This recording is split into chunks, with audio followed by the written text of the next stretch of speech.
ఇక్కడ సేఫ్టీగా ఉంటాం, దేనికన్నా మాకు ట్రాన్స్పోర్టేషన్ కి కానీ నేను మా పేరెంట్స్ ఇక్కడ వచ్చేదానికి దేనికన్నా మాకు యూజ్ అవుద్ది. ప్లేస్మెంట్స్ రావడానికన్నా మాకు ఇక్కడే యూజ్ అవుద్ది. కానీ ఇట్లా తీసుకెళ్ళి అక్కడ వేస్తామంటే అక్కడ ఫ్లోరింగ్ ఉంటది, మా హెల్త్ పాడైపోతే మాకు సంబంధం ఇచ్చేసాం కదా మన తర్వాత తీయమంటే ఎవరు రెస్పాన్సిబుల్ గా ఉండాలి? అదే అక్కడ ఇచ్చేసారు అనుకుంటే ప్లేస్మెంట్స్ వాళ్ళు మాకు అంత దూరం ఉన్నామో మేము అక్కడ చేయలేము, మేము అక్కడ రాలి రీచ్ అవ్వలేము అంటారు. ప్లేస్మెంట్స్ ఎవరు ఇవ్వాలి?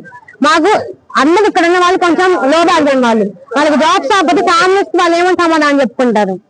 మాకు ప్లేస్మెంట్ ఇస్తారా? వాటర్ ఫెసిలిటీస్ ఇస్తారా? కొన్ని లక్షల లీటర్ల వాటర్ కావాలి, అవన్నీ ఇస్తారా? లేదు ఇలా ఒంగోలు క్యాంపస్ మాకు ఇలా క్యాంపస్ అప్పటికీ మమ్మల్ని డిబేట్ చేసేసి ఆ క్యాంపస్ ఈ క్యాంపస్ ఉంచుతున్నారు, వాటికి మేము సమాధానం చెప్పలేదు, సరిగా ఊరుకున్నాము. ఇప్పుడు ఈ క్యాంపస్ లో కూడా మాకు ఎలా మేము అడ్జస్ట్ చేసుకుంటున్నాం. ఇప్పుడు అసలు క్యాంపస్ ఆర్డర్ పెడతాం, అక్కడ మీకు ఏం ఫెసిలిటీస్ అక్కడ అడ్జస్ట్ చేసుకోండి అంటే చాలా కష్టమైంది. మాకు ఉమెన్స్ కి సేఫ్టీ ఉండాలి. హెల్త్ విషయానికి వస్తే అందరికీ హెల్త్ ప్రాబ్లమ్స్ ఉంటాయి. ఖచ్చితంగా ఫ్లోర్ వాటర్ తాగడం వల్ల కొన్ని రోజులు ఖచ్చితంగా మా హెల్త్ ప్రాబ్లం అయ్యింది. కొన్ని రోజుల తర్వాత గర్ల్స్ కి చాలా ప్రాబ్లమ్స్ వస్తాయి, వాటికి ఎవరు సమాధానం చెప్తారు? నేను తిరుగుతా ఉన్నాలో ప్రతిసారి దానికి కూడా మాకు కష్టమే. నైట్ అయితే మేము వెళ్ళలేము, మార్నింగ్ కూడా మాకు ట్రాన్స్పోర్టేషన్ కష్టమైంది. మేము ఒక్కరిని రావడం పోవడం అంటే ఇక్కడ కాదు, ఎక్కడెక్కడి నుంచో తెలంగాణ నుంచి కూడా ఉన్నారు.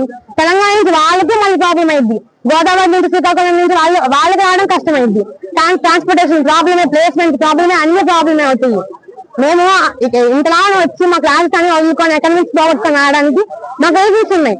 మాకు క్యాంపస్ కావాలి, మాకు చదువుకోవడానికి వచ్చాము, హెల్త్ ప్రాబ్లమ్స్ కోసమో లేదంటే తిరగడం కోసమో ఇట్లా వీటి కోసం కాదు. మాకు వాటన్నిటి టైం కావాలి, మేము ఇస్తామంటున్నాం, మేము టైం ఇస్తాము. మాకు ఖచ్చితంగా మాకు ఒంగోలులోనే క్యాంపస్ కావాలి. మీరు ఎక్కడ ఇచ్చాక మాకు ఒంగోలులోనే కావాలి, మాకు ప్లేస్మెంట్స్ కావాలి, మాకు క్యాంపస్ కావాలి, మాకు ఫెసిలిటీస్ ఉండాలి. వీటిలో మేము తగ్గము.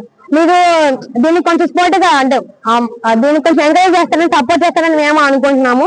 హెల్త్ ఇష్యూస్ అవ్వచ్చు, ప్లేస్మెంట్స్ అవ్వచ్చు, ట్రాన్స్పోర్టేషన్ అవ్వచ్చు, ఉమెన్ సేఫ్టీ అవ్వచ్చు, ఇవన్నీ జరిగిపోయిన తర్వాత అయ్యో అనుకుంటే అప్పుడు మేము బాధపడిన తప్పితే రిజల్ట్ ఏముండదు. సో మాకు ఒంగోలులోనే క్యాంపస్ ఇవ్వడానికి ప్రయత్నించండి, ఒంగోలులోనే ఆల్మోస్ట్ ఫెసిలిటీస్ ఇవ్వడానికి మాకు ట్రై చేయండి. మేము దానికే ప్రొటెస్ట్ చేస్తున్నాం.